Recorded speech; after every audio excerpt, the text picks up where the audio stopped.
अगर आप भी चाहते हैं नए वीडियो एवं नए ऑडियो देखने एवं सुनने के लिए तो हमारे गोल्ड स्टूडियो चैनल को सब्सक्राइब जरूर करें एवं बेल आइकन दबाना ना भूलें।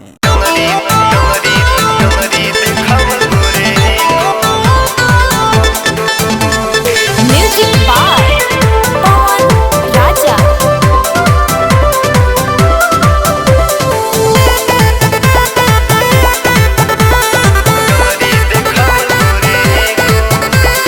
टोपी के रख जवानी बाची झलके लौड़नी से तो टोपी के रख जवानी बाची झलके लौड़नी से तो जदि देखली ही कोनो चमचो तो छुटी जाई टंगरी देखावल गोरे गो। जदि देखली ही कोनो चमचो तो छुटी जाई टंगरी देखावल गोरे गो।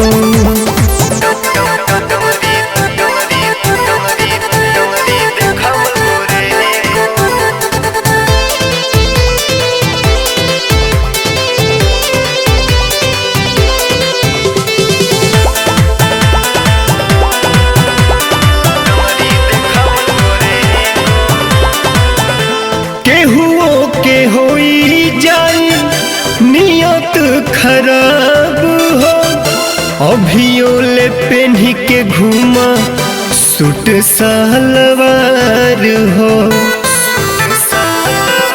का बुझलो केहुओ के होई जाई नियत खराब हो अभियो ले पेन्ही के घूमा सूट सलवार हो।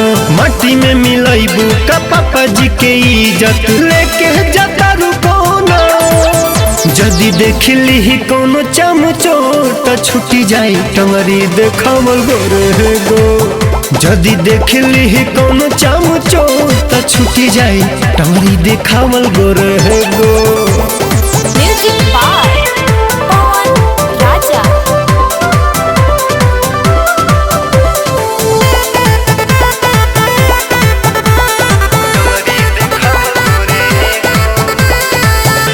अभी बाड़ू ताजा कहियो होई जइबू बासी पड़ी जइबू पालयन फुके धके चिचिरी खाची।